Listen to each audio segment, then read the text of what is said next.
On va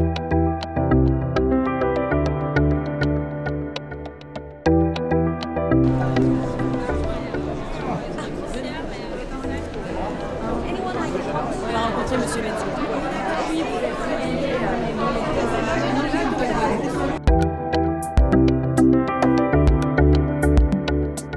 Le nouveau positionnement, il s'exprime, je crois, dans le headline de notre nouvelle campagne de pub, qui est Perfection in Life.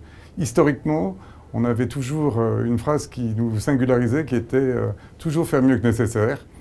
Ça, c'est un peu le genre de phrase qu'on trouvait historiquement au XIXe siècle dans l'industrie horlogère. On a voulu trouver quelque part une phrase qui résume un petit peu quelles sont les ambitions de la marque. Et l'ambition de la marque aujourd'hui, on est très porté toujours sur le produit. On veut faire des produits qui soient le plus parfait possible. Si on fait très rapidement l'historique, on a commencé il y a exactement 140 ans en mettant un horloger en tant que fabricant de montres. On n'a fabriqué que des mouvements. On vendait en fait nos mouvements aux plus grandes marques de l'époque.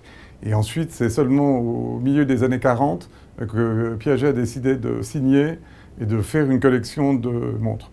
Puis dans les années 50, on est devenu le champion de l'extra-plat, ce qui nous a permis de faire non seulement des montres d'hommes, mais des montres superbes pour femmes, des montres joaillerie. On est devenu quelque part, et je crois qu'on est toujours, le joaillier de l'horlogerie. Donc on a fait beaucoup de montres en or, toujours en or, avec des diamants. Puis finalement, on est rentré, on n'a pas fait de bijoux véritablement. De temps en temps, on a fait des compléments de montres en tant que parure.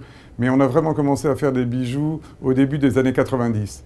La raison était très simple. En 88, Piaget a vendu son affaire à Richemont. Et un petit peu auparavant, il y avait une étude en France dans laquelle on demandait de lister quelles étaient les grandes marques de joaillerie. Et Piaget, il y avait une assimilation entre la joaillerie et la montre joaillerie. Piaget était numéro 4, je crois.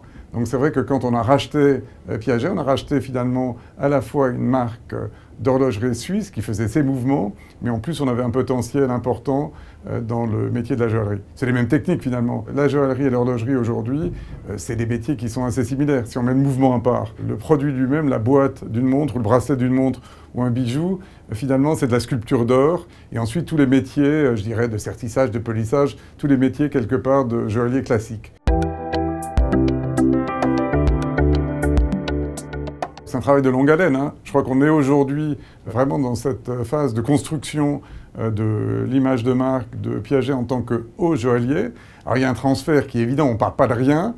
D'abord parce qu'on a, au niveau des produits, j'y reviendrai, on est fort. Au niveau de la fabrication du produit, c'est quelque chose dont on a les compétences, on a l'expertise historique. Maintenant, il faut cultiver l'image. Mais je dirais aujourd'hui, les clients le voient. Aujourd'hui, quand on se promène par exemple dans la Biennale, on voit que les clients de la haute joaillerie ou les clients de la haute horlogerie ou de l'horlogerie précieuse finalement sont les mêmes.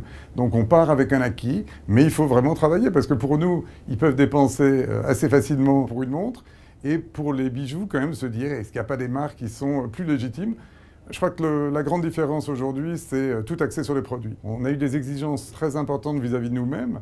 On n'a jamais fait de concession. Sur le métier de la montre, aujourd'hui, à une exception près, on fait que des montres en or. Donc 99% de notre business, aujourd'hui, c'est sur la montre en or. Et aujourd'hui, notre force, c'est le produit.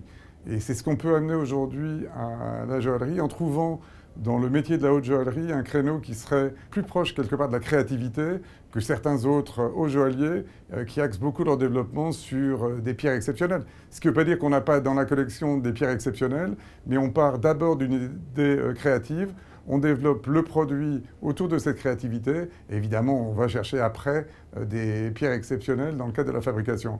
Mais pour moi, la plus grande fierté aujourd'hui, c'est que c'est vrai que le star chez nous, c'est le produit. Le meilleur moyen, quelque part, de s'affirmer en tant que joaillier, de développer son image et de se positionner, c'est vraiment d'être là où les concurrents sont. Alors on est évidemment dans la plupart des grandes rues du monde, on a 100 boutiques aujourd'hui, donc on est à côté de nos concurrents joailliers bien entendu, mais on pensait qu'il y avait une saveur particulière à exposer à la Biennale à côté, je dirais, des grands leaders du marché. D'abord, c'est un exercice qui est intéressant, il a lieu tous les 2 ans. On développe en général 2 collections par an, mais la collection de la Biennale aujourd'hui, c'est quelque part le challenge, parce qu'on sait qu'on va être dans un espace très court, confronté à des réalisations extraordinaires que font nos concurrents. Donc, en termes de motivation, c'est important. Moi, je suis dans ce métier depuis pratiquement 35 ans maintenant, et c'est vrai, quand j'ai commencé chez Cartier. Cartier, c'était la locomotive. Les autres étaient endormis, belle endormis, mais endormis. Aujourd'hui, ce qu'on voit sur ce marché, c'est le réveil de toutes les marques. Il y a des nouvelles marques qui se développent, mais les marques authentiques, légitimes aujourd'hui sont en train de se réveiller. Et c'est vrai que la Biennale, c'est une occasion de se retrouver face à eux. On a un travail qui est en commun, quelque part, c'est de développer le métier de la joaillerie, le marché de la joaillerie, qui est en pleine expansion. Et donc, effectivement, le revers de la médaille, c'est qu'il faut se battre un peu plus pour gagner des parts de marché. C'est une collection qui nous tient à cœur parce qu'elle vient au moment où on célèbre nos 140 ans. Dans ce métier, il y a beaucoup de marketing, il y a beaucoup de maisons qui font des séries spéciales, de montres. Nous, on avait envie de faire une vraie belle collection.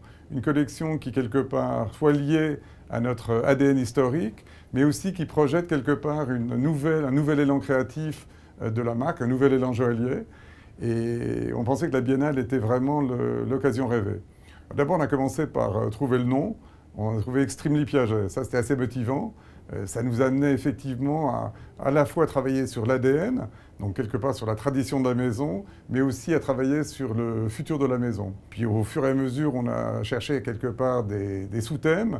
On a décidé de faire un thème qui serait Extremely Colorful, travailler beaucoup sur la matière, l'or, le diamant bien entendu, mais aussi les pierres dures, qui sont très importantes, qui ont été très importantes pour Piaget historiquement dans les années 60 et 70. Et à côté de ça, on a voulu faire l'autre partie de la collection qui s'appelle Extremely Precious, dans lequel on affirme quelque part notre identité de haut joaillier, avec non seulement des colliers et des parures exceptionnelles, des pierres exceptionnelles, donc quelque part à la fois des pièces historiques, ou quelque part qui ont été pensées en regardant ce que Piaget savait faire à l'époque, sachant qu'on a conservé quelque part tous ces métiers depuis 140 ans. Et à côté de ça, on voulait effectivement rentrer dans une autre joaillerie plus conventionnelle, mais quand même très créative. Et donc on a fait une collection aujourd'hui qui est une collection de 125 pièces, alors 88 bijoux et 37 montres. Car il est toujours important pour nous de décliner à la fois l'horlogerie et la joaillerie. On ne fait pas de la déclinaison pure et simple, puisqu'en fait, on travaille aujourd'hui avec 8 designers à l'interne, qui sont partagés 5 du côté horlogerie, 3 du côté joaillier, mais sont des équipes qui ont leur propre drive, parce que ce qu'on ne veut pas, c'est quelque part que l'un devienne la déclinaison de l'autre. Et donc, on a eu ce challenge permanent. Alors évidemment, l'horlogerie ou la joaillerie ont joué le jeu. Ils ont utilisé souvent du corail, du turquoise. Ils ont travaillé beaucoup sur l'or palace, sur beaucoup de finitions d'or qui sont communes, mais c'est vrai qu'on leur a laissé beaucoup de liberté. Et la liberté, aujourd'hui, une valeur essentielle pour nous, c'est ce qu'on veut que nos designers et nos développeurs et nos artisans ressentent. Ma pièce préférée, c'est une manchette, qui est une manchette en or, brossée quelque part, traitée de façon palace, avec des turquoises et des diamants. Pourquoi? Parce qu'on l'a imaginé en regardant les archives et on est arrivé à faire une pièce d'une modernité qui est stupéfiante. Et quelque part, notre métier, aujourd'hui, ce qu'on veut, c'est arriver à mêler parfaitement la tradition et la modernité. S'il y avait une pièce qui symbolisait ce qu'on dit par Perfection in Life, je pense que celle-là, elle l'est par la qualité, la perfection de la pièce, mais certainement par la perfection de la personne qui va l'acquérir. La star, c'est toujours le produit. Donc, vous voulez une campagne qui soit quand même toujours très axée produit. On recherche cette Perfection in Life, on trouvait qu'elle était symbolisée par le ciel. Donc, on voulait absolument le décor du ciel en fond. Ça nous permettait aussi de réaffirmer l'attachement de Piaget par rapport à la couleur bleue, qui est la couleur historique de la marque. Et c'est important d'avoir une couleur à soi. Et on a effectivement sélectionné un certain nombre de villes ou d'endroits, qui sont les endroits où, je disais avant, on retrouve toute notre population qui y vit ou qui la visite, à la fois des grandes villes iconiques, mais également des endroits de villégiature où beaucoup de nos clients se retrouvent. Ça, c'était le côté un petit peu clin d'œil lifestyle. On voulait faire quand même une campagne qui soit élégante, raffinée, et qui corresponde quelque part aussi aux valeurs et à l'image de la marque.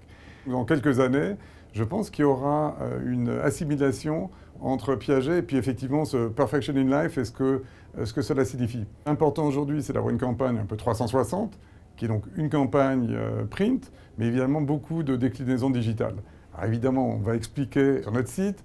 On a travaillé aujourd'hui déjà avec un certain nombre de gens célèbres en France, en Suisse, un peu partout dans le monde. On leur demande aujourd'hui de nous dire pour eux qu'est-ce que signifie Perfection in Life. Mais il y a énormément de développement qu'on va pouvoir faire, en particulier sur le digital, de telle façon qu'effectivement, entre Piaget, la marque, et Perfection in Life, quelque part, qui est la promesse client, on arrive à faire une association qui devienne quelque chose d'inné, quelque part. Le challenge, c'est toujours la même chose, hein, c'est d'abord de continuer à rester dans ce métier, dans quelque part notre territoire, qui est le vrai luxe, un luxe sans concession. Ça va certainement passer par une marque qui ne se diversifie pas. Aujourd'hui, on veut et on pense qu'on peut être encore plus fort comme horloger et encore plus fort comme joaillier. Donc, entre ça et puis beaucoup de défis géographiques, on est aujourd'hui une marque qui est très forte en Asie. On est évidemment très connu dans le reste du monde. Aujourd'hui, on veut aussi être capable de développer des clientèles locales en Europe, des clientèles locales aux États-Unis, qui sont des marchés, malgré tout, qui restent aujourd'hui des marchés très forts et très importants dans le luxe. Ce dont je suis le plus fier, je crois que chaque personne qui travaille sur la marque sait qu'elle y contribue et que quelque part, ce qu'elle va faire va pouvoir projeter Piaget vers de nouveaux sommets. Donc je dirais force collective de la marque et implication de beaucoup de gens, heureusement, qui rendent Piaget plus fort aujourd'hui.